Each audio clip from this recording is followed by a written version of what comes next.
Assalamualaikum warahmatullahi wabarakatuh. Berjumpa kembali dengan saya tentunya di cerita horor. Bagaimana kabar kalian? Semoga baik-baik saja ya, dan dijauhkan dari berbagai mara bahaya. Amin. Nah, bagi kalian yang belum subscribe, silahkan subscribe terlebih dahulu supaya tidak ketinggalan cerita-cerita seram selanjutnya. Nah, di video kali ini saya akan membawakan cerita. Sebelum mulai ceritanya, seperti biasa, di dalam cerita ini semua nama dan tempat disamarkan demi menjaga privasi.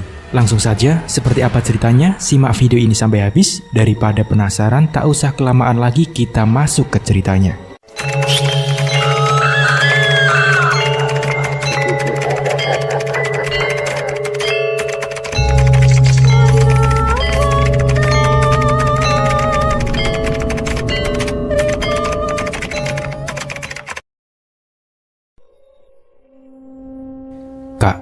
Ibu pergi belanja dulu. Tolong kakak jaga adik-adik ya. Perintah ibu sebelum menstarter motor metiknya. Ibu menatapku dengan lembut. Senyumnya tersungging manis untukku. Sebuah lambaian diberikan ibu sebelum ia benar-benar hilang di telan kegelapan malam. Dia ibuku, wanita parubaya yang berpawakan tinggi, tidak terlalu gendut dengan kulit putih membalut tubuh. Wajahnya masih terlihat cantik dan menarik di usianya yang menginjak 45 tahun. Ibu seorang yang ulet dan bekerja keras, tegas, tetapi sangat mencintai semua anaknya dan suami. Di pertengahan malam seperti ini, ketika waktu menunjukkan pukul 02.00 dini hari, ibu selalu ke pasar untuk membeli sayur, lauk, dan barang-barang untuk warungnya esok pagi. Namun ada yang aneh dari diri ibu hari ini. Ibu nampak murung, tidak seperti biasanya. Sifatnya yang ceria seolah sirna. Entah kenapa wajah ibu tampak lebih bersinar. Aku Widya, anak tertua dari 4 bersaudara. Ibuku seorang ibu rumah tangga, biasa yang membuka warung di depan rumah untuk membantu perekonomian keluarga. Ayahku seorang salesman yang kadang bertugas keluar daerah. Usiaku saat ini 17 tahun. Di usiaku yang remaja ini, di saat teman-temanku yang lain bisa bebas bermain, tetapi tidak dengan diriku. Hari-hariku hanya mengurus adik-adik dan membantu pekerjaan ibu di rumah. Tapi aku tak pernah mengeluh. Ada rasa bahagia ketika bisa meringankan tugas ibu. Ibu tidak pernah marah. Ia selalu tersenyum walaupun dalam keadaan lelah. Itu sebabnya aku dan ketiga adik-adikku selalu kompak untuk bekerja sama agar ibu tak kelelahan. Kami tak ingin ibu sakit, sedangkan ia harus mengurus kami selagi ayah mencari nafkah di daerah lain. Kututup segera pintu begitu ibu sudah tak terlihat. Dalam hati berdoa semoga ibu selamat dimanapun ia berada. Walau di hati terselip rasa khawatir yang amat sangat, namun segera kutepis pikiran itu. Ibu pasti baik-baik saja. Di tengah kegelapan malam, seorang ibu dengan gagah berani memacu motornya membelah kegelapan malam. Ia tak peduli dingin malam menyelimuti perjalanannya. Pandangan matanya fokus ke jalan yang dilaluinya. Ia hanya ingin cepat sampai di pasar, berbelanja dan segera pulang. Ia takut meninggalkan anaknya berlama-lama. Ia takut terjadi hal buruk kepada 4 orang anaknya. Di tengah konsentrasinya mengendarai motor metiknya, tiba-tiba ia dikagetkan dengan seberkas sinar yang tampak dari kaca spion motornya. Sinar itu melesat mengikuti laju motornya. Hati si ibu yang bernama Marni itu mulai tak enak. Sinar itu kian mendekat dan mulai terlihat jelas, yang ternyata sinar dari lampu motor. Motor itu ditunggangi 2 orang lelaki parubaya. 2 lelaki itu tertawa menggoda Marni ketika motor mereka berpapasan. Tampak dengan jelas, 2 lelaki itu mempunyai maksud buruk terhadap Marni. Marni ketakutan, menyadari adanya bahaya yang sedang mengintainya. Ia kemudian mempercepat laju kendaraannya untuk menghindari 2 lelaki yang mengincarnya itu. Kebut-kebutan di jalanan tak terelakkan. Jalanan berlubang pun dilaluinya. Motor Marni menghentak hebat begitu memasuki lubang besar yang cukup dalam. Brak! Marni pun terjatuh dan terpental di aspal. Kepala dan lengannya robek, mengeluarkan banyak darah segar. Ia mengadu kesakitan, berusaha sekuat tenaga bangkit, tetapi tubuhnya sulit digerakkan. Dan dua lelaki itu menghentikan motornya dan perlahan mendekati Marni yang terkapar tak berdaya. Dua lelaki itu terkekeh kegirangan. Bukannya menolong, mereka malah menginjak keras betis Marni hingga Marni berteriak kesakitan. Hahaha, siapa suruh menghindar? Dasar wanita bodoh, sok jual mahal. Hardik lelaki bertubuh gendut, pendek, dan hitam seraya terkekeh menjijikan. Dalam keterangan malam masih terlihat jelas wajah lelaki bejat itu. Wajahnya jelek, berhidung besar, dan pesek dengan jerawat memenuhi muka. Mau apa kalian? Jangan ganggu aku, ucapnya ketus. Tangannya menggenggam kaki dan lengannya yang kesakitan. Mereka kompak terkekeh. Dan detik berikutnya, mereka menyeret Marni masuk ke dalam semak di tepi jalan. Tubuh Marni yang penuh luka dan bersimbah darah tak menyurutkan niat jahat mereka. Walaupun Marni meronta dan mengibah, tetapi mereka tetap menyeret Marni masuk lebih dalam ke semak belukar. Marni menangis meminta belas kasihan, tetapi mereka sudah dikuasai hawa nafsu yang sudah tinggi. Marni berusaha meminta tolong berulang kali, namun nihil. Tak ada satu orang pun yang datang untuk menolongnya. Suasana hening dan sepi. Hanya terdengar deru napas penuh nafsu dari kedua lelaki bejat itu yang bersahut-sahutan. Baju Marni dibuka paksa, terkoyak seperti harga dirinya yang direnggut. Wanita itu berontak sekuat tenaga, tetapi dengan mudah terkalahkan. Kedua lelaki itu dengan bebas menjamah dan menghancurkan mahkota kesucian yang ia jaga hanya untuk suami tercinta. Mereka bergantian menjamah dan menikmati tubuh Marni sesuka hati dengan ganas dan beringas. Peluh berjatuhan di tubuh Marni yang sudah tak memakai selembar benang pun. Marni hanya mampu menangis menyesali diri. Mahkota kebanggaannya hancur lebur. Perih dan sakit hingga mengeluarkan darah kental membasahi selangkangannya. Ia pasrah. Tubuhnya lemah tak berdaya. Dalam hati dan pikirannya hanya ada anak-anak dan suaminya. Ia ingin pulang ke rumah, memeluk erat buah hati tercintanya. Setelah puas menikmati tubuh wanita malang itu, kedua lelaki itu mulai berisik. Mereka kembali menyeret tubuh Marni yang sudah lemah masuk ke dalam semak. Tubuh Marni dilempar begitu saja ke tanah, terhempas dan terhentak di antara rerumputan ilalang dan ranting-ranting tajam. Marni mengadu kesakitan. Tubuh polosnya terluka. Dari balik baju, seorang lelaki kurus dan hitam mengeluarkan sebilah pisau tajam. Benda itu bercahaya di tetap sinar bulan. Marni terkesiap melihat benda tajam yang siap menghujam tubuhnya. Sebelum benda itu menacap tubuhnya, lagi-lagi Marni memohon belas kasihan. Tolong, jangan bunuh aku. Anak-anakku banyak. Mereka masih butuh aku. Marni mengibah disertai air matanya yang jatuh, berderai membasahi wajahnya yang kotor penuh tanah. Kedua lelaki itu saling berpandangan, dan tanpa aba-aba, lelaki kurus itu menghujam pisau itu berkali-kali ke tubuh Marni. Hanya sekali terpekik, dan dalam hitungan detik, tubuh Marni tak bergerak. Tubuh Marni mengeluarkan banyak darah dari luka tusukan di sekujur tubuhnya. Setelah mereka yakin Marni sudah tidak bernyawa, tubuh wanita malang itu mereka biarkan tergeletak di dalam semak. Mereka lalu pergi sembari terkekeh senang. Sunyinya malam menjadi saksi kesadisan dua lelaki yang dengan tega menggagahi dan menyiksa Marni. Ibu beranak 4 yang harus terpaksa pergi untuk selamanya, meninggalkan keempat anak yang sangat dicintainya. Bunyi berisik disertai aroma masakan yang lezat membuatku terbangun dari tidurku. Kukucek mata yang masih sangat mengantuk. Kutoleh jam bekerku. Baru jam 04.00 pagi. Siapa yang memasak sepagi ini? Batinku. Setahuku, ibu tak pernah memasak pagi-pagi seperti ini.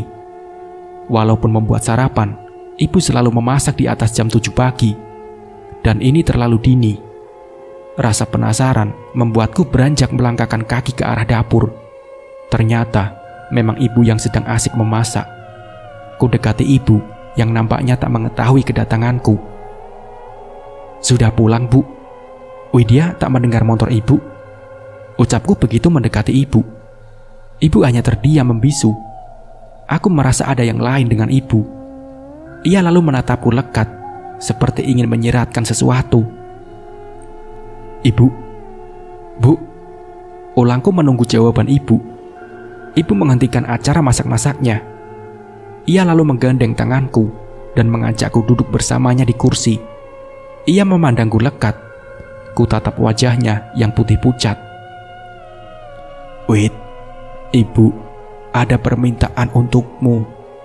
Bisakah Ibu mempercayainya?" tanya ibu dengan mimik yang berubah serius. "Ada apa, Bu?" "Ibu tak seperti biasa. Ibu tak kenapa-napa kan?" Aku balik bertanya. Terselip rasa khawatir di hatiku melihat perubahan sikap ibu yang mendadak menjadi pendiam. "Tidak, Ibu baik-baik saja, Nak. Tapi Ibu minta kamu tidak banyak bertanya tentang Ibu. Ibu kemana? Ibu sedang apa? Yang penting kamu jaga baik-baik adikmu. Jika pagi menjelang, urus adik-adik dan warung. Kamu berhenti sekolah dulu sebelum urusan Ibu keluar. Jangan berani-berani masuk ke kamar Ibu kecuali malam. Mengerti, Nak?" Titah ibu. Tapi kenapa, Bu?" kataku lagi. "Sudah Ibu bilang, jangan banyak bertanya. Lakukan perintah Ibu. Itu saja," bentak ibu. Nyaliku berubah ciut. Ibu tak pernah membentak atau marah kepadaku. Ini untuk pertama kalinya ibu berbicara keras seperti itu.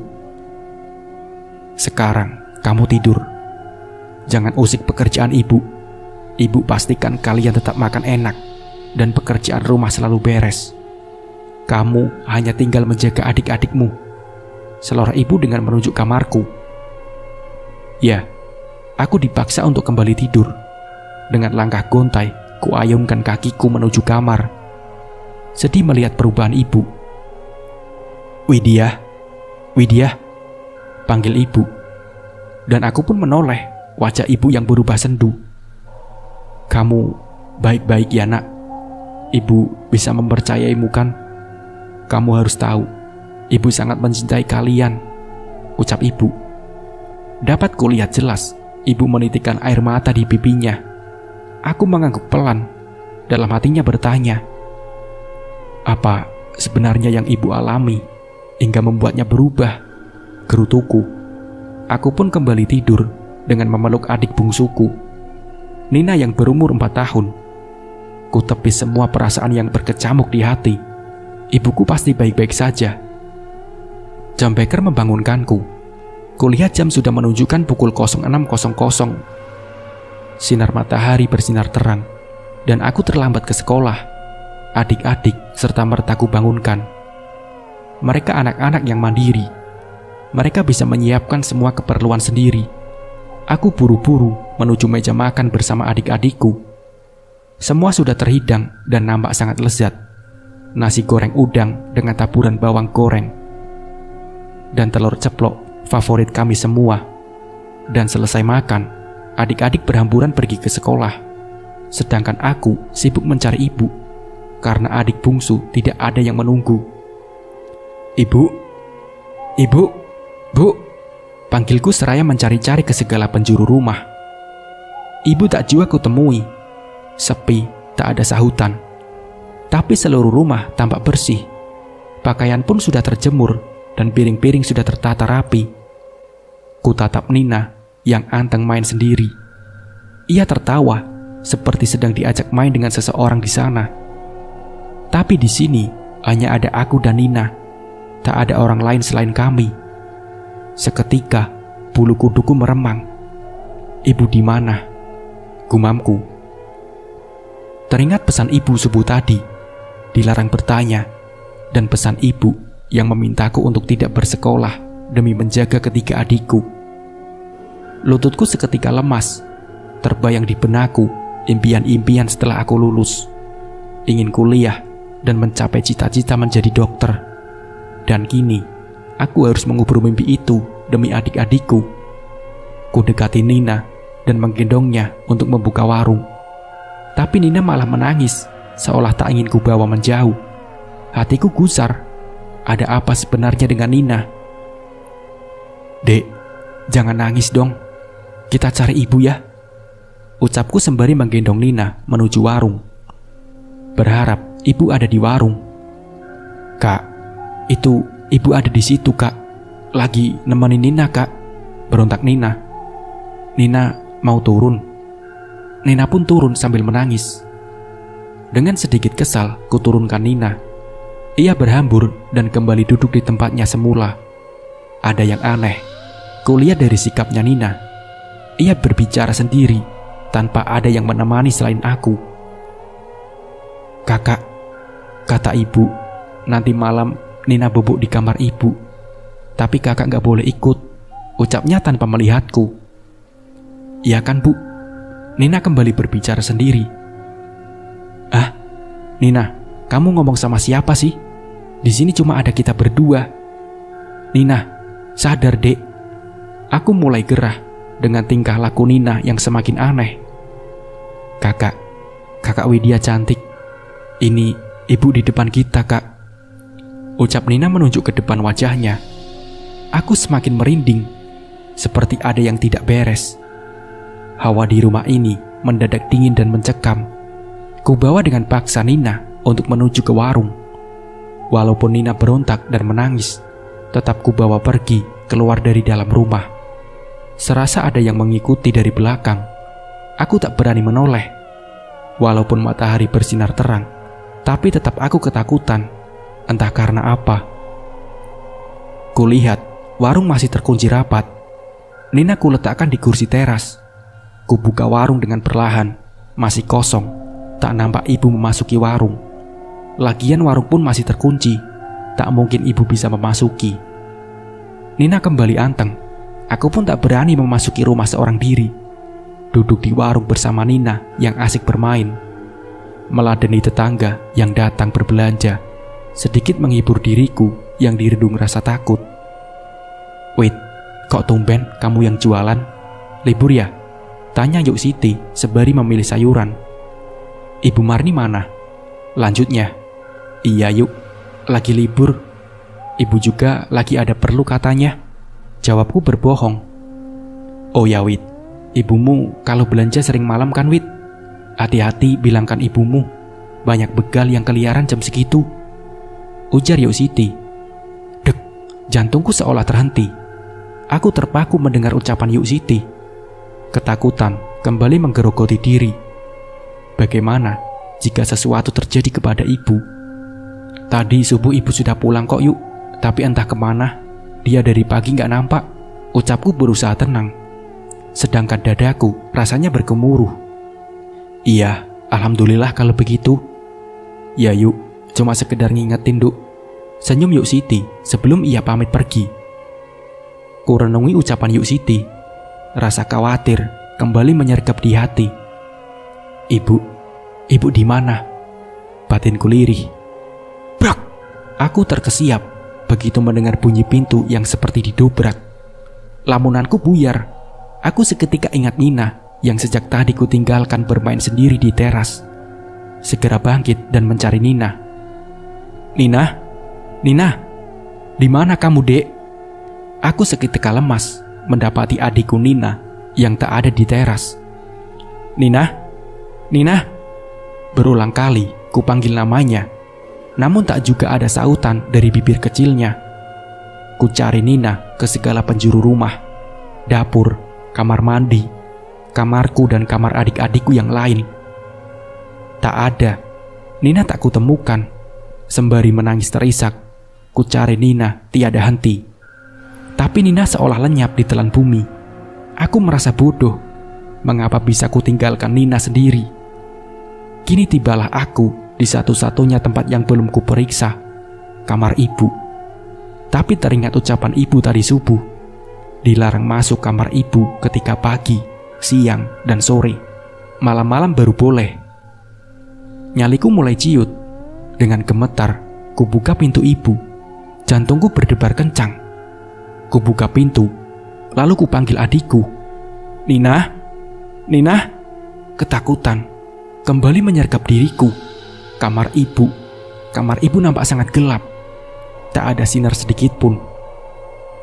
Ku coba menghidupkan lampu, namun nihil, lampu tak juga hidup. Bulu kuduku merinding begitu memasuki kamar ibu yang gelap gulita. "Nina," kulihat samar-samar sesosok tubuh sedang berbaring di ranjang ibu. Ku dekati perlahan dengan kaki yang gemetar hebat. "Nina, Nina." Ku sentuh tubuh itu perlahan. Sosok itu menggeliat. Ia menoleh dengan perlahan. "Kakak, Nina, sedang apa kau di sini, Dek?" Ucapku seraya memeluk Nina erat. Aku menangis kencang. "Pergi, pergi." Ku dengar suara lirih menyuruhku pergi dari kamar ibu. Dengan tangan gemetar, ku gendong Nina yang masih memelukku. Mataku seketika membesar begitu melihat bayangan hitam melesat di depan mataku. Dengan secepat kilat, ku bawa Nina pergi keluar dari kamar ibu. Brak! Pintu tertutup sendiri. Ketika aku dan Nina berhasil keluar dari kamar ibu, jantungku deg-degduk tak menentu. Keringat dingin mengucur. Seumur hidup baru kutemui sosok mengerikan seperti itu. Dan itu di kamar ibu. Apakah itu ibu?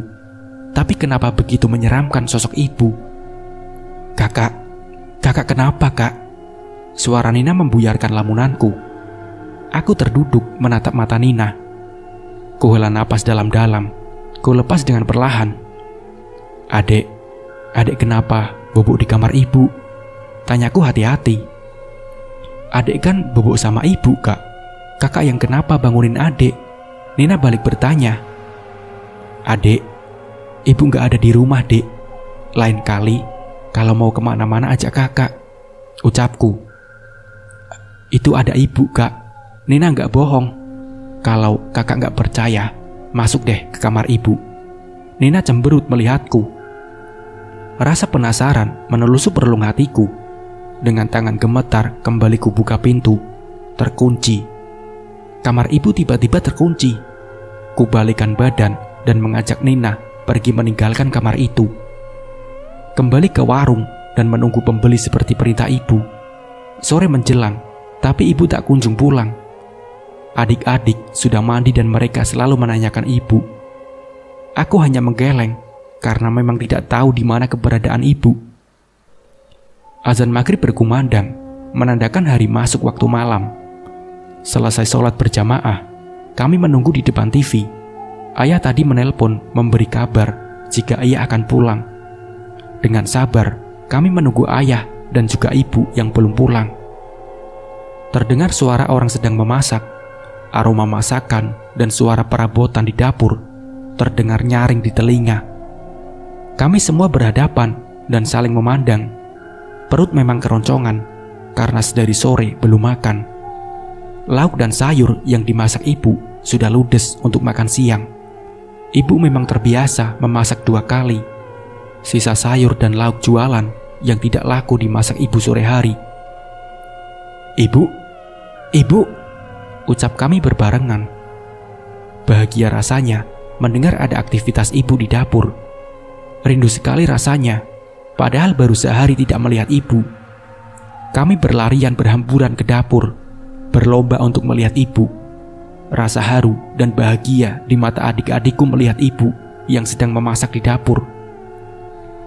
Ibu kemana aja?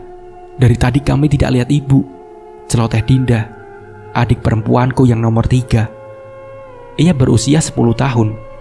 Dinda mengelendot manja di pinggang ibu. Ibu menoleh Dinda, tapi ia tetap meneruskan memasak. "Ibu, ada urusan sayang. Maaf ya, makan kalian terlambat," ucap ibu lirih. "Widya, kamu tadi masuk kamar ibu ya? Kan sudah ibu bilang jangan masuk kamar ibu jika hari masih terang." Ibu menatapku marah.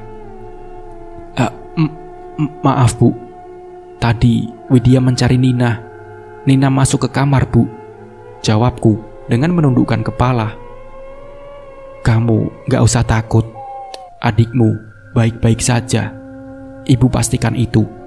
Makanya kamu kalau jaga adik yang bener, cerocos ibu. Sudah, sekarang ayo makan anak-anak. Kalian pasti lapar, perintah ibu. Kami semua langsung duduk di meja makan, menatap masakan ibu yang nampak sangat lezat. Ayam goreng crispy dengan taburan saus tomat dan sedikit cabai merah, sayur capcay, serta nasi hangat. Dengan lahap, kami semua makan bersama. Tapi, ibu tak ikut makan. Ia berjalan ke ruang tamu, duduk diam, menonton tanpa ekspresi. Wajah ibu nampak pucat. Setiap dekat ibu, wangi melati selalu menemani, membuatku terkadang merinding. Selesai makan, aku beserta ketiga adikku duduk menemani ibu sembari menunggu ayah pulang. Ibu jarang berbicara. Ia banyak terdiam. Sungguh sangat berbeda dengan ibu yang biasa. Assalamualaikum. Ayah pulang. Suara ayah terdengar dari balik pintu. Alhamdulillah, ayah pulang, ucap kami berbarengan begitu mendengar suara ayah. Waalaikumsalam, ayah, seru kami dengan berhamburan memeluk ayah. Anak-anak, ibu di mana? Tanya ayah, masih tegak di luar rumah. Ibu di sini, ayah. Dengan tersenyum, ibu menatap ayah dari balik pintu. Ayah mendekati ibu. Ia lalu mengecup kening ibu. Hal yang biasa ayah lakukan setiap berjumpa dengan ibu. Ayah memang suami yang baik dan ayah yang sangat sayang dengan keluarga. Jam menunjukkan pukul 24.00 malam. Semua sudah tertidur lelap. Begitupun ayah dan ibu. Dengan malas, kulangkahkan kaki menuju kamar mandi. Kubuka pintu kamar, kenapa gelap di seluruh ruangan? Tidak seperti ini. Apakah mati lampu? Tapi kamarku lampunya hidup. Sungguh aneh, batinku. Walaupun sedikit takut, kupaksakan diri menuju ke kamar mandi. Tapi langkahku terhenti begitu dekat dengan kamar ibu. Mataku terpana melihat sosok bergaun putih, berkelebat cepat masuk ke kamar ibu. Sosok itu berambut panjang, tergerai dengan noda darah di gaunnya. Aku terpaku, terdiam. Kakiku terasa kaku. Aku begitu ketakutan. Tak terasa, celanaku basah. Mataku tiba-tiba buram. Kepalaku rasanya berputar. Brek, aku pun terjatuh. Dan semua nampak menghitam. Widya. Suara ayah terdengar nyaring di telingaku, disertai pukulan lembut di pipiku. Aku terenyak bangun. Badan terasa pegal semua. Kuedarkan pandangan ke segala penjuru. Di mana aku? Widya. Ayah mengulangi panggilannya kepadaku. Ayah menatap heran ke arahku. Iya ya, jawabku terbata. Kenapa kamu tidur di sini? Mana bau pesing lagi? Seru ayah dengan menutup hidungnya. Teringat kejadian mengerikan tadi malam, membuatku bergidik ngeri. Ingin kuungkapkan kepada ayah, tapi takut ayah gak percaya. Ibu mana ya? Tanyaku mengalihkan ucapan ayah. Ibumu sudah pergi sedari subuh.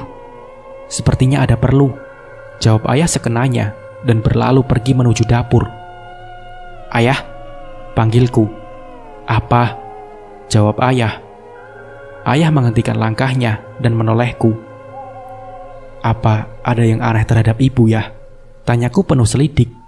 Gak ada, cuma ibumu sangat wangi dan menjadi pendiam, seloroh ayah.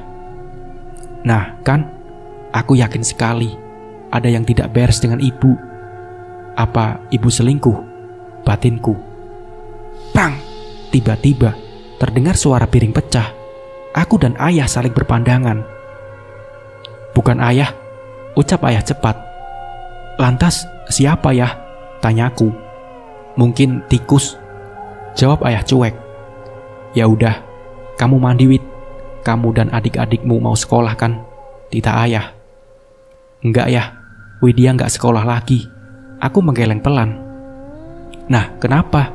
Kamu ada masalah di sekolah? Selidik ayah dengan tatapan marah.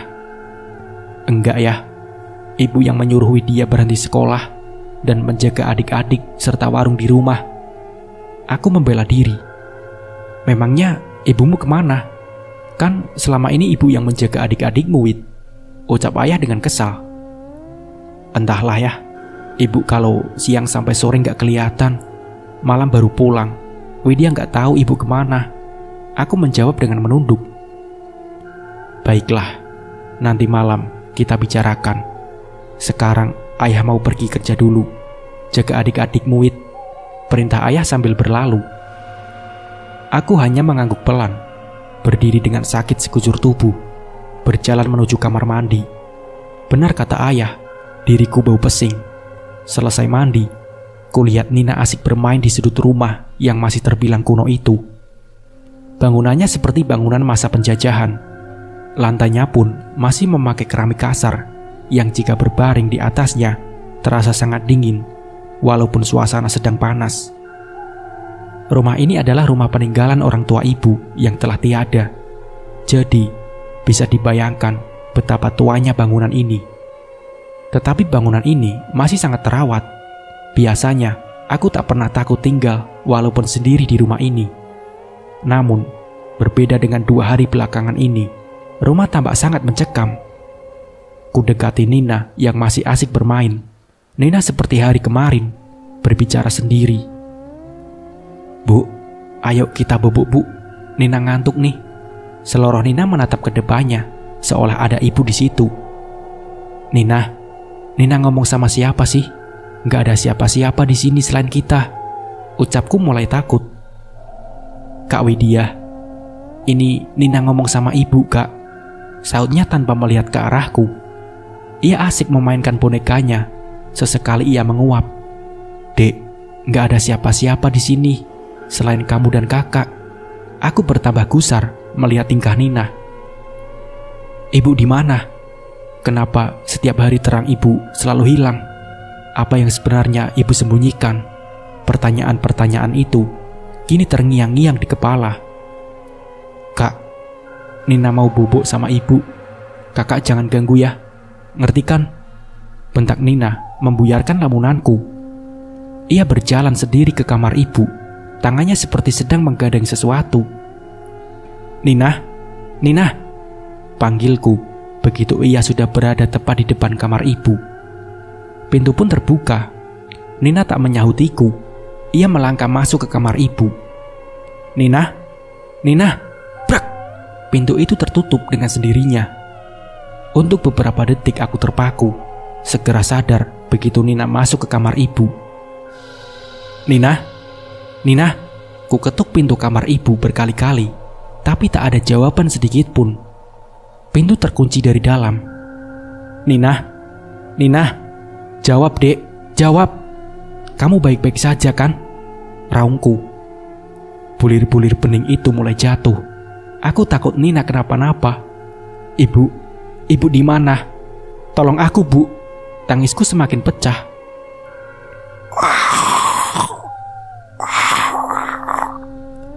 Ku dengar raungan dari kamar ibu. Aku beringsut mundur, berbalik dan berlari menuju kamarku. Kakiku gemetar, ingin rasanya mendobrak pintu kamar ibu. Tapi aku teringat perkataan ibu. Aku tak boleh masuk ke sana. Untuk sementara, ku tenangkan diri terlebih dahulu, menguasai rasa takutku. Ibu, nanti malam aku akan mencari tahu apa yang sebenarnya terjadi dengan ibu. 2 jam aku menunggu Nina. Akhirnya, Nina keluar kamar dalam keadaan baik-baik saja. Ia nampak sangat ceria. Aku sangat bersyukur Nina tidak kenapa-napa. Ia berceloteh, riang seperti biasa, bermain bersama kakak-kakaknya. Maghrib menjelang. Seperti biasa, ibu sudah tampak di belakang. Ia memasak. Begitu azan sudah selesai berkumandang, kami makan bersama. Tak ada yang aneh, hanya wajah ibu tampak sangat pucat. Kami bersenda gurau bersama. Ibu sesekali hanya melempar senyum tipis, tak banyak bicara. Gelap malam mulai menyelimuti. Rasa kantuk tak dapat ditahan lagi. Kami pun bersiap-siap ke peraduan masing-masing. Tapi tidak dengan aku. Walaupun mata sangat mengantuk, kupaksa tetap terjaga. Aku berencana akan mengintai ibu malam itu. Begitu semua sudah terlelap, aku mengendap-endap keluar kamar dan bersembunyi di balik almari kecil di sudut ruang. Lampu temaram hingga membuatku dengan mudah mengintai kegiatan ibu. Srak, srak. Ku dengar pintu kamar ibu terbuka. Dalam kegelapan, kulihat ibu keluar kamar dengan menyeret kakinya. Ibu memakai pakaian gaun putih panjang, persis seperti malam kemarin saat aku pingsan. Rambut ibu awut-awutan, tapi tak nampak noda darah di sana. Kenapa ibu menyeret kakinya? Apa ibu sakit? Batinku. Ibu menuju dapur. Ku dengar ibu mencuci baju. Tak lama, kembali suara piring yang beradu. Jam segini ngapain ibu beres-beres? Gerutuku. Aku semakin heran karena waktu baru menunjukkan pukul 02.00 dini hari. Kulangkahkan kaki menuju dapur. Semua sudah bersih dan tertata rapi. Tapi kemana ibu? Ibu tak nampak sama sekali. Yang tertinggal hanya wangi melati. Di suatu pagi yang cerah, 5 orang bapak-bapak berniat memancing bersama. Mereka memarkir motor di dalam semak di pinggir jalan. Saat itu, udara sedikit mendung, hingga mereka merapatkan jaket karena dingin yang cukup menyiksa. Mereka dengan semangat masuk ke dalam semak, karena sungai yang mereka tuju berada cukup jauh, dan itu harus melewati semak belukar di sepanjang perjalanan. Setelah berjalan kurang lebih 10 menit, indera penciuman mereka dikejutkan dengan bau bangkai yang amat sangat. Awalnya mereka mengira itu adalah bau tikus yang kebetulan sudah menjadi buntang. Namun setelah itu terbantahkan ketika salah satu dari bapak-bapak yang bernama Kosim itu melihat baju wanita yang sudah terkoyak-koyak tak jauh dari mereka. Mereka pun saling berpandangan, merasa ada yang tidak beres. "Sim, apaan itu Sim?" tanya Tejo dengan menunjuk lembaran baju yang terkoyak di antara rerumputan. "Itu kayaknya baju perempuan. Ayo kita tengok," ajak Kosim. Teman-temannya yang lain mengangguk serentak. Perlahan tapi pasti, bapak-bapak itu melangkah menuju baju yang letaknya tak jauh dari tempat mereka berdiri. Serak, serak, serak. Kaki-kaki mereka menginjak ranting dan rerumputan sekitar. Golok mereka arahkan ke sana ke sini untuk menebas rumput ilalang yang menutupi penglihatannya. Kosim mengangkat baju itu dengan sebuah ranting. Matanya memperhatikan dengan seksama. "Jo, ada darahnya Jo," pekiknya. "Waduh, yang punya kemana?" sahut Tejo. "Tejo, Kosim, ada celana juga di sini," sahut Diman seraya melambai-lambai. Iya, tapi pada nyium bau bangkai gak sih kalian?" ucap Kosim dengan menutup hidung. "Iya, baunya nyengat banget nih." Mereka serentak menjawab. Mata mereka mencari-cari ke sekitar. Golok Kosim melayang ke sana ke sini, membuka jalan yang tertutup ilalang tinggi. Matanya tiba-tiba membesar. Tak sengaja, kakinya tersandung sesuatu. Buk! Kosim pun terjatuh. "Ya, tolong aku," teriaknya kuat. Matanya membulat sempurna melihat apa yang disandungnya. Serta-merta ia menutup hidung karena bau menyengat yang masuk indera penciumannya. Bapak-bapak saling berpandangan. Mereka lalu berhamburan menyusul Kosim. "Astagfirullahaladzim," ucap mereka berbarengan. Nampaklah di mata mereka sesosok perempuan yang tidak memakai selembar benang pun dalam keadaan terbujur kaku. Badan sudah membiru dan dikerubuti belatung. Tubuhnya sudah tidak utuh. Sebagian telah mengelupas dan hampir terlihat tulang. Masih terlihat jelas bekas darah yang mengering di sekitar jasadnya dan tusukan benda tajam di tubuh perempuan malang itu. Bapak-bapak lari tunggang langgang. Alat pancing dan golok melayang, terlempar entah kemana. Mereka berteriak minta tolong dan mencari bantuan. Di sudut desa, tepatnya di warung remang-remang. Berkumpullah sekelompok bapak-bapak parubaya yang sedang bercengkrama. Mereka tertawa sambil bermain gaplek dan kartu. Minuman tua dan bir tak luput dari cengkeraman mereka. Wanita-wanita muda dengan pakaian seksi ikut menemani.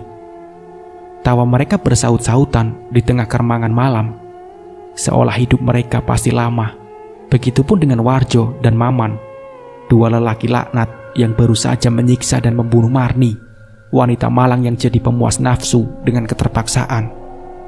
"War, kamu takut gak kalau ibu tadi jadi hantu?" bisik Maman.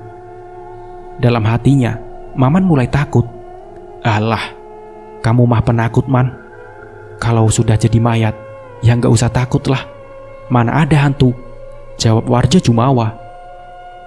Warjo yang bertubuh gempal dan pendek itu tertawa mengejek Maman. "Pulang yuk, War. Aku capek banget nih," ajak Maman. "Sama, aku juga capek," saut Warjo dan melangkah pergi mengikuti Maman dari belakang. Maman bersiap menstarter motor bututnya dan Warjo duduk di belakang. Motor melaju pelan karena Maman masih dalam pengaruh alkohol dan kepalanya sedikit pusing. Suara deru motor melintas jalan setapak desa. Suasananya gelap karena bulan tak menampakkan dirinya. Lampu penerangan pun tak ada. Maman hanya mengandalkan lampu motor bututnya. "Maman, Maman." Maman menghentikan laju motornya. Warjo celingak-celinguk keheranan. "Ngapain lu, Man? Jangan main-main deh. Tempatnya serem nih." Warjo menepuk pundak temannya. Ia mulai merinding ketakutan karena Maman menghentikan motornya tepat di depan komplek pemakaman. Gundukan tanah dan deretan nisan membuat Warjo bergidik ngeri. Angin semilir yang menggoyang pohon-pohon tinggi membuat Warjo ingin berlari. "Man, Man!" teriaknya lagi. Maman tersentak kaget. Ia lalu menoleh Warjo yang menatapnya penuh rasa takut. "Apaan sih, War?" sautnya kesal. "Kamu yang apaan? Ngapain berhenti di kuburan? Serem tahu," sungut Warjo. "Ah," Maman mengedarkan pandangannya. Ia terkesiap melihat deretan gundukan dan nisan di hadapannya. "Kok kita di sini, War?" tanyanya polos. Belum sempat Warjo menjawab, mereka dikejutkan dengan bunyi benda yang terjatuh. Put! Suara benda itu tak jauh dari arah mereka. Mereka saling berpandangan. Seketika mata mereka membulat sempurna. Tampak tak jauh dari hadapan mereka, sosok bergaun putih dengan rambut terurai panjang melambai ke arah mereka. Ia tegak tepat di bawah pohon kamboja yang sedang berbunga di area makam. "Warjo, Maman!" panggil sosok itu. Matanya melotot marah dengan lingkaran hitam di sekitar mata. Wajahnya putih pucat, tersenyum mengerikan dengan tubuh yang gemetar disertai peluh yang mengucur. Man, itu apaan, Man?" ucap Warjo dengan kaki gemetar. Peluh membasahi wajah. War, kuntilanak itu, War." Tanpa sadar, celana Maman basah. Ia lalu ngompol di celana. "Maman, Warjo, kemari, temani aku malam ini." Suara wanita itu lirih, tapi terdengar jelas di telinga Maman dan Warjo. Wanita itu berjalan lambat menuju ke arah mereka. Angin yang semilir kadang menyibak gaun panjangnya yang putih, namun banyak noda darah. Nampak dalam keremangan malam, kaki wanita itu melayang dengan warna putih pucat. Warjo dan Maman menggigil ketakutan. "Man, cepat hidupi motornya, Man. Bisa-bisa nyawa kita melayang, Man," seru Warjo dengan tepukan keras di punggung Maman. Iya sabar. Ini juga lagi aku engkol." Berulang kali, Maman mengengkol motornya, tetapi tak juga bisa dihidupkan.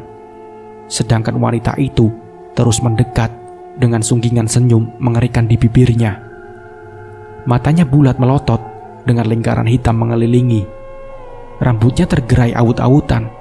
semakin mendekat, tercium aroma bangkai yang menyengat. Man, lari man, lari, Warjo memberi instruksi. Gimana mau lari, War? Kaki aku lemas, War, kayak lumpuh, sentak Maman. Peluhnya mengucur membasahi pakaiannya. Apa kalian lupa aku? Wanita yang kau habisi. Aku tersiksa. Kalian pisahkan aku dan anak-anakku. Kalian kejam. Suara nyaring itu. Maman dan Warjo menatap takut. Wanita itu menangis pilu. Jarak beberapa meter. Wanita itu berbalik. Maman dan Warjo ketakutan. Punggung wanita itu bolong besar dengan belatung yang bergerak, menggeliat dan menari-nari di sana. Maafkan kami, Bu, ucap Maman memelas. Matanya berkunang dan dunia seakan berputar. Bruk! Maman terjatuh. Warjo pun bingung. Aku tak akan memaafkan kalian. Tunggu pembalasanku. Ia kemudian terbang, membumbung tinggi melayang-layang di atas pohon kamboja. Warjo tak mau kehilangan kesempatan. Lelaki gendut bulat itu berlari meninggalkan temannya di areal pemakaman. Berlari secepatnya tanpa melihat ke belakang, walaupun ia mendengar suara wanita itu terkikik di kejauhan. Sudah seminggu, ibu dengan sikapnya yang aneh. Dan selama itu, aku tak tahu penyebab perubahan sikap ibu. Ibu selalu terlihat di saat malam dan menghilang di kala hari terang. Widya, panggilan ibu membuyarkan lamunanku. Aku terkesiap dan langsung menatap ibu. Iya, Bu, jawabku pelan. Ibu mau ngomong serius denganmu, saut ibu. Widya juga, Bu, ucapku lirih. Widya, ibu tahu kamu merasa aneh. Begitu juga ayahmu. Tapi yang harus kalian tahu, ibu tidak berbuat yang macam-macam. Waktu ibu gak ada, Wid, kamu harus janji jaga adik-adikmu. Ibu hanya meminta Nina menemani ibu. Relakan Nina. Suara ibu tiba-tiba meninggi, membuatku takut. Ibu, maksud ibu apa, Bu? Widya tak mengerti. Ucapku dengan menunduk, menghindari tatapan ibu yang berubah menakutkan. Bulu kuduku seketika meremang. Seiring berjalannya waktu, kau juga akan tahu, lanjut ibu. Ibu berlalu masuk ke dalam kamarnya. Kurasakan hawa dingin menyelimuti tubuhku. Segera kutinggalkan dapur menuju kamar. Sikap ibu semakin aneh dan membuatku tak tenang dengan ucapan ibu. Kenapa ia meminta Nina? Mau dibawa kemana Nina? Pertanyaan itu terus terngiang di benakku hingga aku terlelap tidur. Brak! Bunyi pintu dapur membuatku terbangun. Aku segera berlari menuju pintu. Begitu juga ayah yang rupanya terbangun. Untuk sedikit kami saling berpandangan dan mengangguk serentak. Di kegelapan malam, kulihat Nina sedang berjalan sendiri menuju kebun belakang yang ditumbuhi pohon singkong dan pohon rambutan tinggi, hasil ibu senang bertanam. Nina berjalan sendiri dengan tangan kiri ke atas, seolah sedang menggandeng seseorang. Tapi tak nampak siapapun selain Nina di sana. Nina, teriak ayah. Aku terus berlari, mengikuti Nina tanpa alas kaki. Pikiranku kembali melayang mengingat kata-kata ibu. Mobil polisi berhenti di rumah sakit umum daerah. Dengan langkah gontai, ayah melangkah mengikuti ketiga polisi yang berjalan tergesa menuju kamar mayat. Jantung berdebar ketika kaki memasuki kamar mayat. Hawa dingin menelusup hingga relung hati. Salah satu polisi membuka salah satu brankas mayat. Tampaklah sekilas kaki putih yang sudah kaku. Mari Pak, kemari. Salah seorang polisi melambai ke arah ayah. Ayah mengangguk pelan dan melangkah mendekati. Astagfirullahaladzim, ucap ayah. Ia menutup mulutnya, menahan kengerian sosok yang dilihatnya.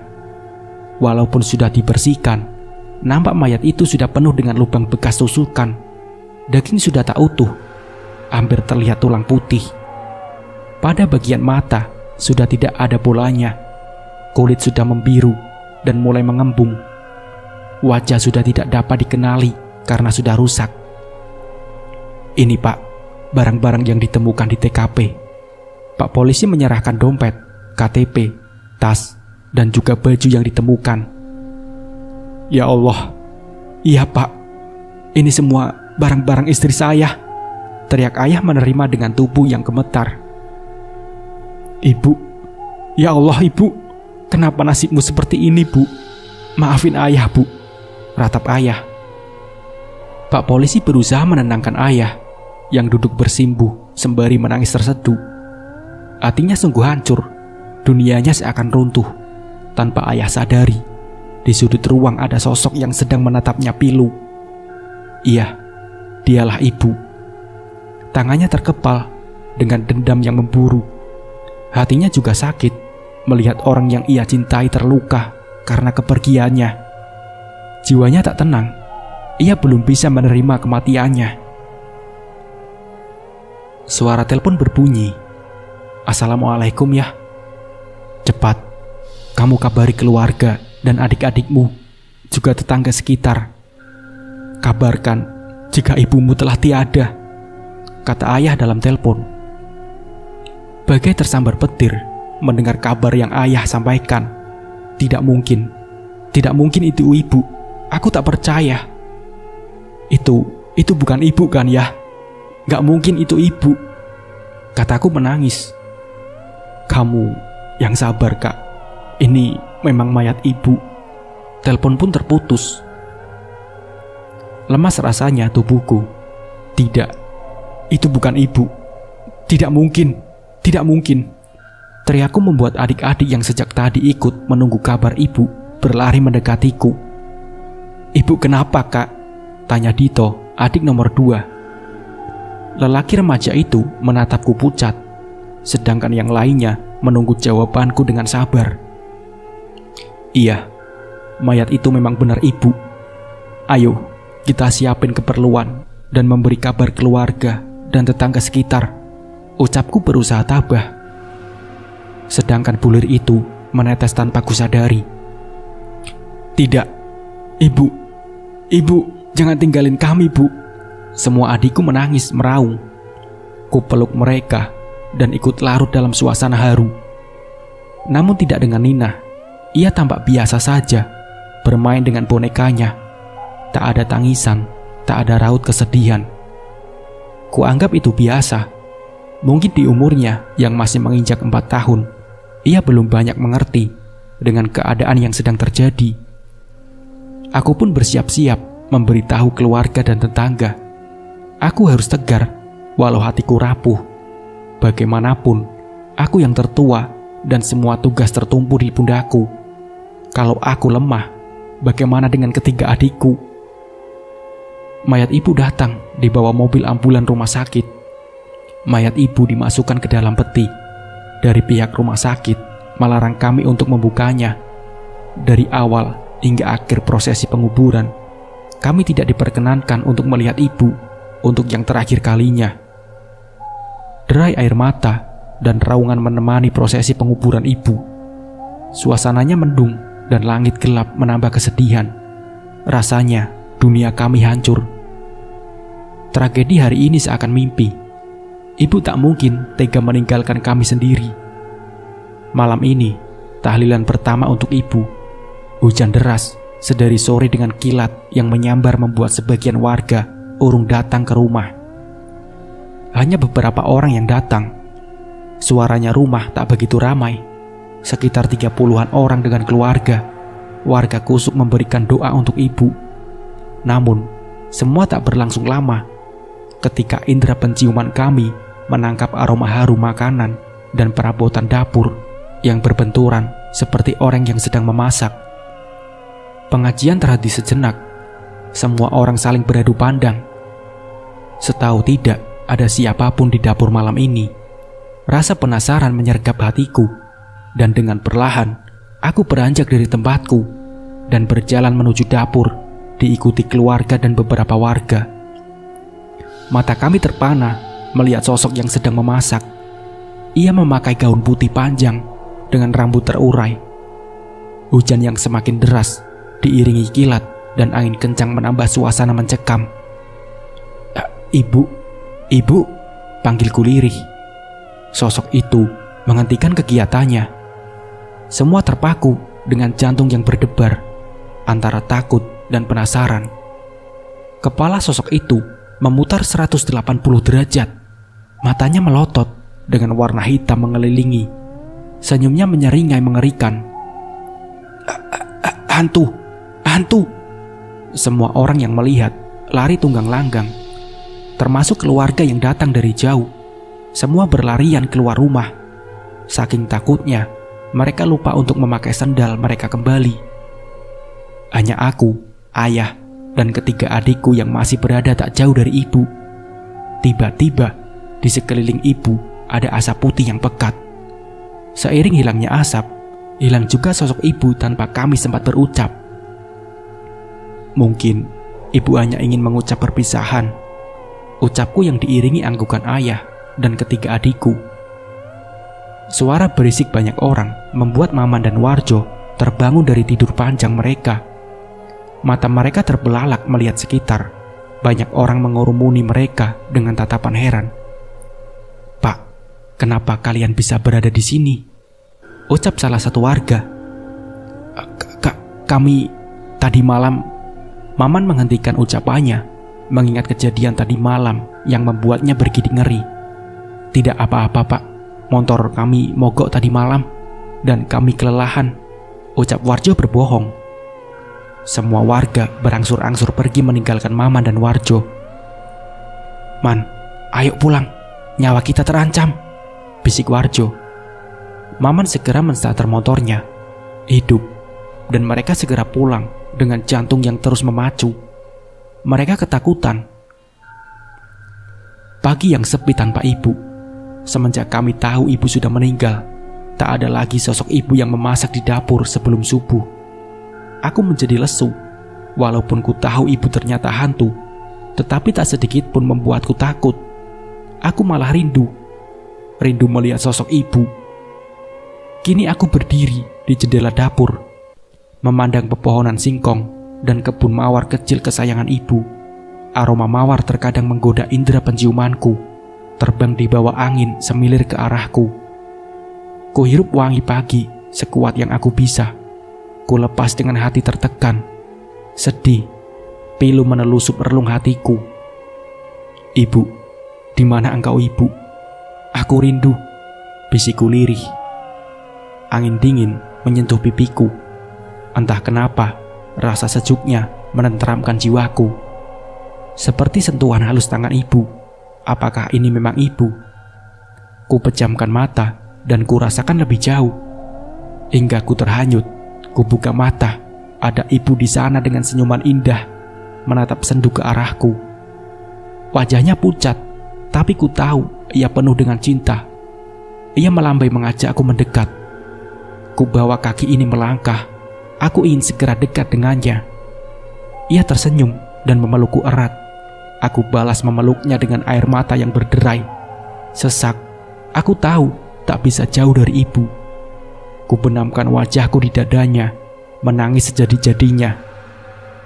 Aroma ibu begitu wangi melati yang menenangkan hati. Ibu menyentuh daguku dan melihat sendu ke mataku. "Kamu kuat, sayang. Kamu anak yang kuat dan kakak yang hebat," ucap ibu. Ia menyunggingkan senyum semanis mungkin untukku. "Tidak, Bu. Widya tidak bisa tanpa ibu. Widya takut." Aku menangis terseduh. "Maafkan ibu. Ibu tak mampu menjagamu dan adik-adikmu lebih lama. Ibu mau, tapi takdir yang tidak mengizinkan." Ibu lalu mengecup keningku. Aku semakin erat memeluknya. Ibu melepaskan peluknya. Ia kembali tersenyum. Asap putih membalut tubuhnya dan terbang membumbung ke angkasa. Hilang dalam sekejap. Ibu, teriakku. Widya, Kurasakan seseorang menepuk pipiku kasar, membuatku tersadar dan mendongak ke atas. "Ayah," ucapku dengan tangan gemetar. "Kamu kenapa di sini, Wit? Duduk sendirian di dapur. Adik-adik kamu sudah nungguin kamu buat sarapan, malah bengong." Seloroh ayah menatapku tajam. Tadi ada ibu ya," jawabku pelan. Ayah terdiam sejenak. "Sudah, jangan bicara tentang ibu terus. Kasihan adik-adikmu, Wit." Ayah membalikkan badan dan melangkah meninggalkan aku yang masih terpaku. Tahlilan hari kedua, tak ada seorang pun datang ke rumah. Sepertinya semua orang masih trauma dengan kejadian kemarin malam. Iya, sangat wajar, karena sosok ibu memang sangat mengerikan malam itu. Hanya ayah, aku, Dito, Dinda, dan Nina di ruang tamu duduk melingkar sembari membaca doa untuk ketenangan arwah ibu. Lantunan doa terdengar sangat merdu keluar dari bibir ayah yang bergemetar, mungkin menahan sedih yang mendalam. Serentak kami menghentikan pengajian dan menatap piano yang berada di sudut ruang keluarga. Dentingan suara piano ditemani dengan suara ibu yang sangat merdu dengan membuat bulu kuduk seketika berdiri. Suara ibu, iya, itu suara ibu. Ruang keluarga yang sedikit temaram disinari lampu, ruang sudut yang hanya 5 watt menyinari wajah ibu yang pucat.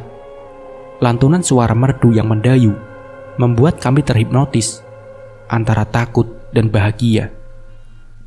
Nina beranjak dari duduknya, namun ayah segera menggapai tangannya. Nina berontak.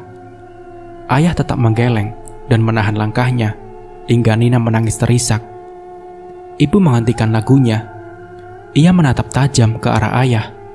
Semua menjadi ketakutan dan saling berpelukan. Nina tetap berontak dan berusaha menggapai ibu dari kejauhan. Ibu tegak dan menunjuk ke arah ayah. Matanya melotot mengerikan.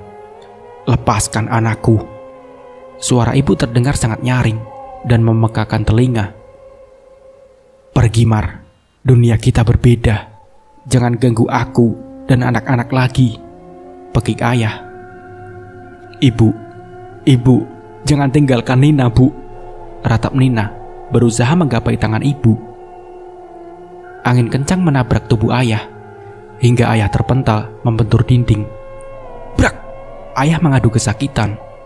"Ayah!" teriak kami serentak dan berhamburan memeluk ayah, menolong ayah untuk bangun. Tanpa kami sadari, Nina berlari menuju ibu. "Nina, mana Nina?" teriak ayah. Kami saling berpandangan. Nina, lanjutnya. Warjo meringkuk ketakutan di dalam kamar.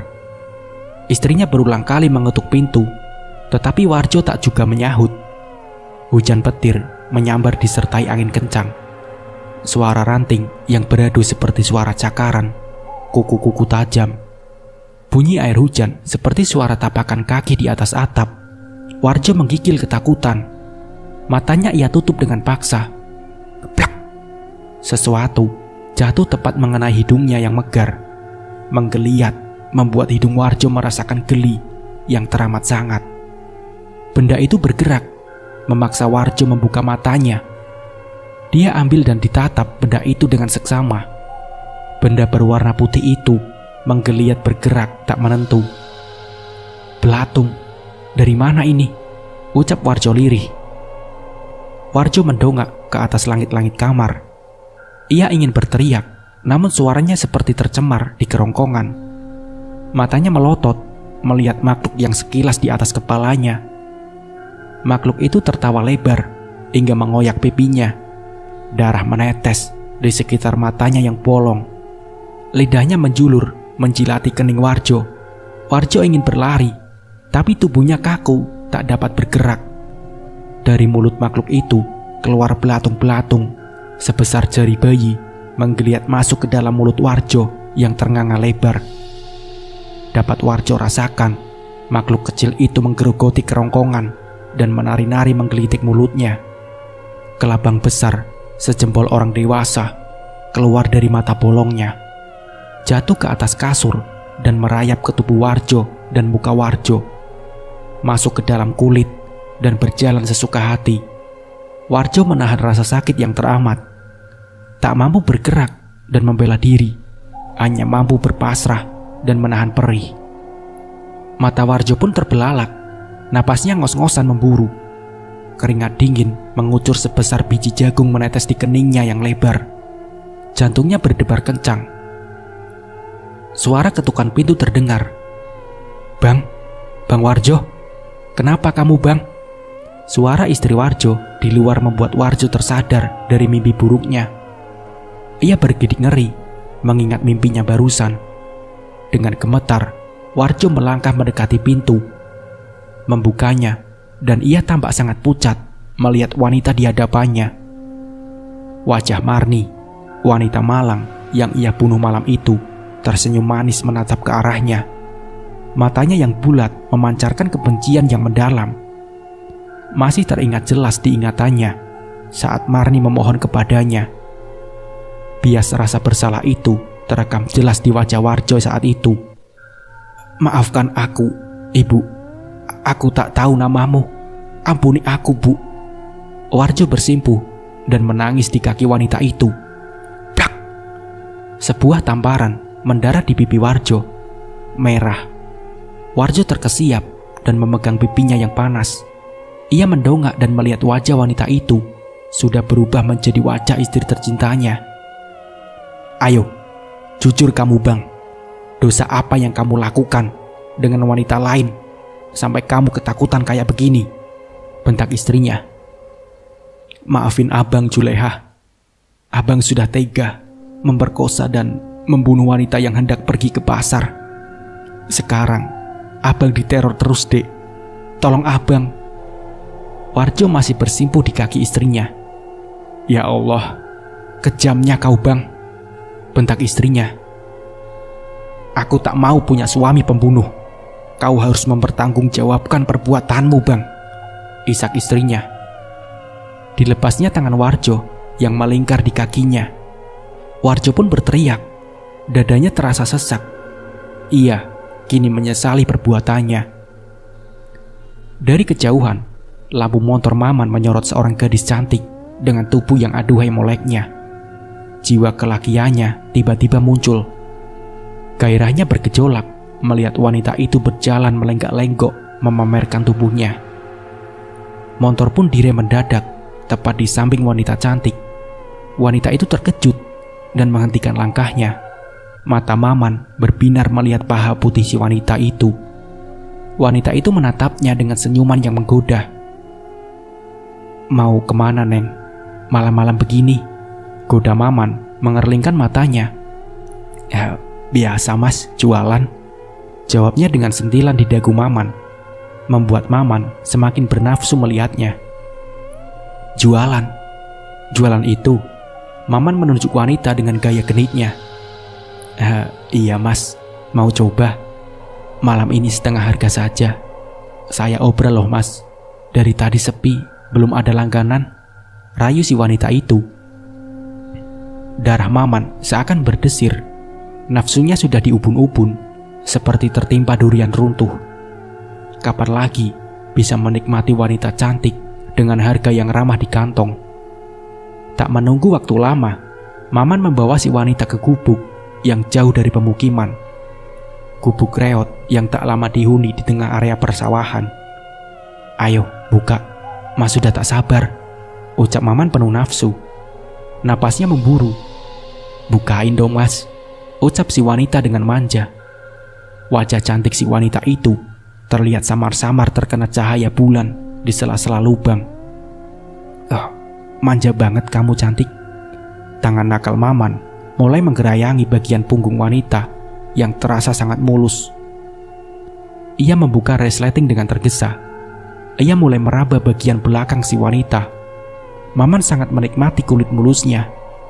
Hingga Maman merasakan sesuatu yang lembek dan bergerak-gerak di belakang tubuh si wanita. Segera, ia menarik tangannya. Matanya terbelalak melihat tangannya yang berlumuran darah juga nanah, beserta belatung-belatung putih yang menari-nari manja. Serta merta, Maman melihat wanita di hadapannya. Wajah wanita itu berubah rusak, penuh koreng dan luka merah bernanah. Mulutnya menganga, mengeluarkan darah, beserta kelabang dan belatung-belatung besar. Matanya bolong, dengan bola mata yang tergantung di wajahnya. Ia menjulurkan lidah, seolah ingin melahap Maman. Maman pun berteriak, dan segera berlari keluar gubuk dengan tergesa. Wanita dengan gaun merah darah itu terbang mengikuti sambil terkikik, membuat Maman gemetar. "Mau kemana kamu, Man? Kamu harus mempertanggungjawabkan perbuatanmu," pekik si wanita marah. "Maafkan aku akan menuruti semua maumu. Tapi tolong jangan ganggu aku lagi," ucap Maman sembari terus berlari. Napasnya terasa tercekat. Ia sangat lelah hingga kakinya gemetar. Beruntung dari kejauhan, Maman melihat rombongan pria yang baru pulang dari masjid. Maman memanggil dan melambai hingga tak sadar kakinya menyandung batu. Para pria mendekat dan menolong Maman. Si wanita tak lagi mengejarnya. Kali ini, Maman selamat. Nina? Kami serentak mencari Nina ke semua sudut rumah. Tapi Nina tak jua ditemukan. Sedih, marah, takut bercampur menjadi satu. Di mana Nina? Mengapa ibu tega mengambil Nina? Apa ibu sudah tak sayang pada kami? Samar-samar, kami mendengar suara ibu dari dalam kamarnya. Kami saling menatap, ragu, karena tadi pun sudah mencari ke kamar ibu. Dan ayah, orang pertama yang berlari menuju kamar ibu. Ibu ada di sana bersama Nina. Ibu dengan cinta menimang Nina seperti biasa. Nina tampak lelap dalam dekapannya. Ibu tampak cantik, walaupun memakai gaun panjang. Tiada lagi wajah amarah di sana. Ayah tak berani mendekat. Ia menatap ibu dengan berurai air mata. Begitu juga dengan aku dan kedua adikku. Kami sungguh terharu melihat cinta ibu yang begitu besar untuk Nina.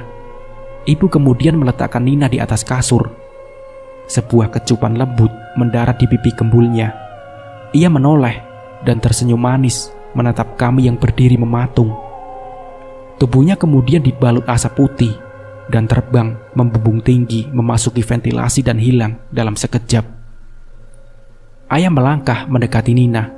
Begitupun kami, anak-anaknya. Di tepi ranjang, kami saling berpelukan, menangis sejadi-jadinya. Kami takut bukan karena sosok ibu yang masih menghantui, namun takut jikalau Nina ikut dengan ibu, dan kami akan kehilangan Nina selamanya. Maman, pekik Warjo ketika melihat Maman melintas di depan rumahnya. Maman berhenti dan menoleh ke arah Warjo. Motor ia belokkan dan berhenti di rumah Warjo. Rumah sederhana berwarna hijau dengan banyak tanaman bunga di sekitarnya. Adem dan asri, hasil tangan istri Warjo yang rajin berkebun. Warjo menatap Maman dengan takut. Matanya membulat sempurna dengan bibir gemetar. Gemeretuk gigi yang beradu menandakan rasa takut yang teramat sangat. Maman mendekat. Ia sangat paham apa yang ingin Warjo sampaikan. Maman menghela nafas panjang melihat kegalauan sahabatnya itu. Maman, apa yang harus kita lakukan? Ucap Warjo pelan. Duduk dulu kita, War. Ajak Maman menuju kursi di teras Warjo. Kursi kayu berukir dengan bantal yang cukup tebal di atasnya. Mereka menuju kursi dan duduk berhadapan. Maman menatap serius ke arah Warjo yang tampak sangat gusar. War, aku ragu kalau kita harus menyerahkan diri ke polisi. Aku yakin hukuman berat akan kita terima, ucap Maman dengan suara bergemetar. Tapi Man, wanita itu selalu menerorku. Ia sangat menakutkan, Man. Warjo mengepal tangannya yang mulai berkeringat dingin. Iya, aku pun sama. Tapi aku lebih takut mendekam dalam penjara, terkungkung di dalam dan tak bisa kemana-mana. Maman memalingkan wajahnya ke arah jalan. Ia merasa dadanya sesak. Man, ayolah Man. Kalau terus begini, aku bisa gila, Man. Warjo meremas kepalanya. Ia benar-benar frustasi. "Kalau begitu, kau saja sendiri. Tapi aku ingatkan, jangan kau bawa-bawa aku." Maman tak meneruskan ucapannya. Matanya menyorot tajam ke arah Warjo. Atau apa, Man?" Warjo berbalik bertanya. "Atau giliran istrimu yang bernasib sama seperti wanita itu," jawab Maman dengan wajah beringas. Nyali Warjo ciut.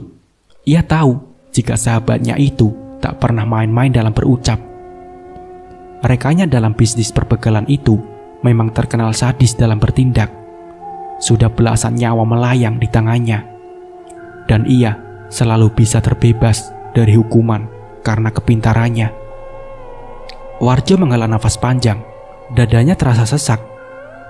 "Kau mengancamku, Man," bisiknya lirih. "Terpaksa. Jika kau masih nekat, War, aku tak main-main dengan ucapanku. Ingat itu." Maman mendengus kesal. Ia pun beranjak dari tempat duduknya dan berlalu meninggalkan Warjo yang diam mematung, bingung. Malam ini suasananya cukup mencekam. Langit gelap tanpa sinar bulan dan bintang, menggoyang pepohonan dan menggugurkan dedaunan kering. Hujan mulai turun rintik-rintik dengan menusuk hingga ke tulang. Warjo meringkuk sendirian di dalam kamar. Istrinya memilih pergi dari rumahnya. Warjo sangat ketakutan. Was-was merasuki pikirannya. Rasa bersalah dan takut menjadi satu. Suara ranting pohon yang beradu terdengar seperti suara cakaran di luar sana. Warjo merapatkan kakinya. Walaupun suasana dalam kamar terang benderang, tetapi terasa sangat mencekam bagi Warjo. Lampu tiba-tiba mati. Suasana kamar seketika gelap gulita. Warjo membuka matanya dengan terpaksa. Ia membalikkan badannya dan memeluk guling di sampingnya. Ia malas untuk beranjak kemanapun dalam keadaan takut dan kalut. Warjo merasakan hembusan nafas di hadapannya. Busuk, bak bangkai, hangat memenuhi rongga hidungnya. Seketika, Warjo memicingkan matanya, berusaha fokus menatap guling yang ada di dekapnya dalam keremangan kamar. Retina Warjo membesar, bola matanya seakan ingin keluar. Genggaman tangannya segera ia lepas. Warjo menggeliat menjauhi sosok yang ia kira gulingnya tadi. Sosok itu menatapnya tajam dengan senyum yang menyeringai. Matanya melotot dengan lingkaran hitam di sekitarnya. Wajahnya putih pucat dengan ikatan di kepalanya. Sekilas nampak serupa guling dengan ikatan di kaki dan kepalanya. Warjo tak dapat berucap, hanya derai air mata memenuhi wajahnya. Sosok itu tertawa kencang. Ia tak bergerak, hanya menatap tajam ke arah Warjo. Aku mohon, ampuni aku. Aku akan menyerahkan diri ke polisi. Aku janji akan bertanggung jawab," ucap Warjo dengan bibir gemetar. Sosok itu menjawab. Ia hanya terkikik, ngeri membuat bulu kuduk Warjo berdiri. Warjo tak mampu berlari. Ia hanya pasrah. Sosok itu tiba-tiba dikelilingi asap tebal dan dalam sekejap hilang dari pandangan. Lampu kembali hidup. Warjo berucap syukur berkali-kali. Tekadnya sudah bulat. Besok ia akan menyerahkan diri ke kantor polisi. Ia tak ingin terus diteror makhluk mengerikan berulang kali. Ini sudah jadi konsekuensinya dari perbuatan kejinya. Setiap tengah malam, Nina selalu menangis memanggil ibu. Dan aku sudah terbiasa melihat ibu yang selalu datang lewat tengah malam hanya untuk membelai dan mencium Nina. Setiap tengah malam, Nina selalu menangis memanggil ibu. Dan aku sudah terbiasa melihat ibu yang selalu datang lewat tengah malam hanya untuk membelai dan mencium Nina hingga Nina tenang. "Ibu, aku tahu ibu bukan lagi manusia seperti dulu." Ia selalu datang memakai gaun panjang dengan rambut terurai. Ibu pun selalu tersenyum jika berpapasan denganku. Ayah pun tahu ibu selalu datang hanya untuk menenangkan Nina. Ibu tak jahat. Ia tak mengganggu kami sedikit pun. Jika lewat tengah malam, ayah selalu pindah ke sofa ruang tamu. Ia tak ingin kehadirannya mengganggu ibu. Widya, Widya. Ibu melambai ke arahku. Begitu ia melihatku mengintip dari balik pintu. Kulihat ibu sedang menimang Nina sambil sesekali mencium keningnya. Aku mendekat dengan takut.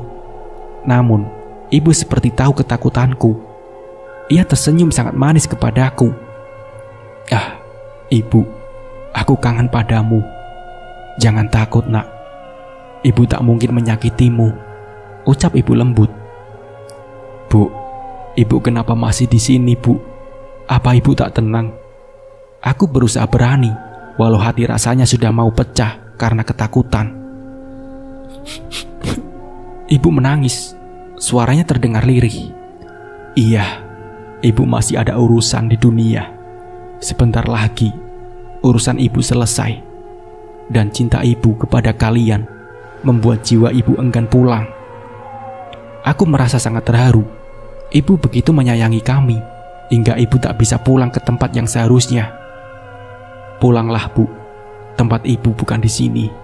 Widya janji akan menjaga adik-adik dengan segenap kasih sayang Widya, sama seperti cinta ibu untuk mereka," ucapku sembari menahan haru. Ibu hanya tersenyum. Ia kemudian meletakkan kembali Nina yang sudah tertidur ke atas kasur. "Ibu tahu, sayang. Ibu percaya padamu. Tapi izinkanlah ibu bersama kalian untuk beberapa hari saja. Begitu urusan ibu selesai, ibu akan pergi." Ibu melambai dan kemudian hilang tak berbekas. Kulangkahkan kaki mendekati Nina yang tertidur pulas. Air mataku jatuh mengingat anak berusia 4 tahun itu harus kehilangan kasih sayang ibunya. Kejam, sungguh kejam mereka yang telah menganiaya ibu hingga meninggal. Mereka memisahkan paksa ibu dan anak-anaknya. Mereka dengan bebas berkeliaran di luar sana, sedangkan kami di sini merana karena harus kehilangan ibu yang kami kasihi. Ibu, aku tahu ibu kini tersiksa. Tenanglah ibu, tenangkan hatimu agar damai jiwamu. Ikhlaskan ibu, ikhlaskan. Ini sudah takdirnya. Cobalah menerima ini ibu, agar damai dan tenang ada di hatimu. Aku sangat mencintai ibu. Nina sayang, kakak akan selalu ada di dekatmu, mencintai dan menjagamu. Tidurlah adikku Nina, adikku yang cantik dan gembul. Kau tak boleh terus menangis. Adikku, tawamu harus kembali menceriakan hari-harimu. Kakak janji, badai ini pasti berakhir. Di lain hari, Warjo bergegas menuju kantor polisi. Ia melangkah seorang diri tanpa Maman ataupun istrinya. Hatinya sudah mantap untuk mengakui semua kesalahannya. Ia tak ingin dibayang-bayangi rasa bersalah dan kematian. Ia ingin damai dan tenang. Di kantor polisi, Warjo mengungkapkan semua dengan lugas. Namun, ia tak membawa Maman dalam kesaksiannya. Ia mengakui semua perbuatan kejinya. Polisi tak menunggu waktu lama untuk membawa Warjo masuk ke dalam sel. Sidang akan segera menyusul. Warjo tak gentar, ia malah merasa lega. Dalam hati, terselip rasa sesal yang teramat. Ia tahu karena perbuatannya, ia telah memisahkan wanita itu dari orang-orang yang dicintai. Ia ingin mengucap maaf, walau hanya mampu dalam hati ia ucapkan. Dinding dingin dalam sel dan lantai keras semen tak membuat nyali Warjo ciut. Ia menatap halaman kosong di depan selnya yang hanya diterangi lampu 5 watt. Dalam kerembangan malam, sekilas nampak sekelebat bayangan putih dari jauh. Matanya ia fokuskan, jantungnya mulai berdegup kencang. Samar-samar, ia melihat seseorang wanita dengan gaun putih. Rambutnya terurai panjang dengan senyuman yang sangat manis. Ia melambai tanpa mengucap sepatah kata pun. Tatapannya sendu menyayat hati. "Maafkan aku, sungguh aku sangat menyesal telah melakukan perbuatan keji padamu," ucap Warjo lirih. Air matanya menetes membasahi pipinya yang keriput. Wanita itu mengangguk dan melemparkan senyum yang teramat manis. Asap putih tebal mengelilinginya, membubung tinggi ke udara dan perlahan menghilang. Warjo menatap dengan haru, menunduk dan menangis terseduh. "Beb, Udah siap-siap belum? Malam Jumat ini. Seloroh Maman kepada istrinya yang sedari tadi asik bersolek di depan cermin. Apaan sih? Kasih uang dulu, bentak istrinya. Ya ampun Beb, uang kemarin dah habis. Shopping mulu kamu ah, Maman balik membentak. Lagian kamu bang, biasa juga ngasih 5 juta seminggu. Ini 5 juta untuk sebulan, ya nggak cukup lah. Istri Maman nyerocos tak berhenti, hingga membuat Maman pusing. Ia memilih untuk membelakangi istrinya dan menutup kupingnya dengan bantal. Maman mengakui, semenjak teror wanita itu, Maman tak lagi leluasa untuk menjalani profesinya sebagai seorang begal. Was-was selalu menyertai langkahnya. Ditambah rekan kerjanya yang kini memilih untuk mengungkapkan kebenaran, ia semakin enggan untuk keluar rumah. Oh, dasar lelaki payah kamu, sungut istrinya sembari berlalu pergi meninggalkan Maman sendiri di dalam kamar. Maman masih diam. Ia malas berdebat dengan istrinya yang egois. Ia pasti bakal kalah. Entah berapa lama Maman tertidur, seketika ia bangun ketika belayan lembut mengusap pipinya. Maman membuka matanya pelan. Ditatapnya wanita cantik di hadapnya. Masih marah ya Beb, ucap Maman lirih. Ditatapnya wanita yang tak lain istrinya itu dengan sendu. Enggak lah bang, kalau marah nanti aku tak dapat jatah malam Jumat, serunya centil. Dikecupnya pipi Maman manja. Aroma semerbak melati menguar dari tubuh istrinya. Tumben pakai parfum melati Beb. Biasanya kamu paling anti, protes Maman. Iya, biar tambah pengen kamu bang, jawabnya menggoda Maman. Maman semakin bernafsu. Lampu tidur dimatikan Maman. Ia segera mencium istrinya dalam suasana remang-remang. Sinar bulan hanya masuk dari tirai yang tak seberapa tebal. Awalnya, Maman menikmati ciuman istrinya. Aroma melati memang membuat Maman terhipnotis. Namun lama-lama, Maman merasa bau mulut istrinya berubah menjadi bau bangkai. Dan ia merasakan sesuatu yang bergerak di dalam mulutnya. Maman pun muntah dan mendorong istrinya kuat. Samar-samar dilihatnya sesuatu bergerak di muntahannya. Maman menatap lantai dengan nanar. Belatung dan cacing bergerak membuatnya bergidik ngeri. Maman menatap istrinya yang duduk bersimpuh tak jauh darinya. Kepala wanita itu memutar seperti gasing tiada henti. Maman tak berani mendekat. Ia beringsut mundur ketakutan. Beb, ucap Maman dengan suara bergetar. Bunyi leher istri Maman terdengar seperti patah-patah. Ia berhenti memutar kepalanya, menatap ke arah Maman dengan tajam. Wajahnya yang cantik penuh polesan berubah sangat pucat. Lingkaran hitam di sekitar matanya. Ia melotot dan membuka mulutnya dengan perlahan. Dari dalam mulutnya keluar lidah yang sangat panjang, menjilati wajah Maman yang ketakutan. Lidah itu berbau anyir, membuat Maman menahan mual. Tubuh Maman bergetar. Lidah itu membelit lehernya dengan kencang. Maman tak dapat bernapas. Ia berusaha sekuat tenaga untuk lepas. Brek! Tubuh Maman melayang dan dilempar membentur tembok. Wanita itu melayang dengan gigikan nyaring memegangkan telinga. Maman muntah darah. Ia tak mampu bergerak karena dadanya terasa sangat sesak. Napasnya tercekat. Wanita itu melayang mendekatinya. Kakinya mengambang dengan rambut yang terurai. Tamat riwayatmu, Man. Aku sudah memberikan kesempatan, tapi kau menyia-nyiakan, ucap wanita itu. Maman tak mampu berucap. Lidahnya terasa keluh. Ia hanya bisa pasrah ketika wanita itu memuntahkan ratusan binatang melata yang menggerayangi dan masuk ke lubang hidung dan mulut Maman. Kelabang dan kawan-kawannya memasuki dan menghancurkan tubuh dan organ dalam Maman. Dalam hitungan detik, Maman tergolek lemas. Tubuhnya penuh luka dan lubang, ulah binatang-binatang kecil yang berbisa. Bang, kok gelap sih? Suara istri Maman begitu membuka pintu kamar. Ia merasa bersalah berkata kasar.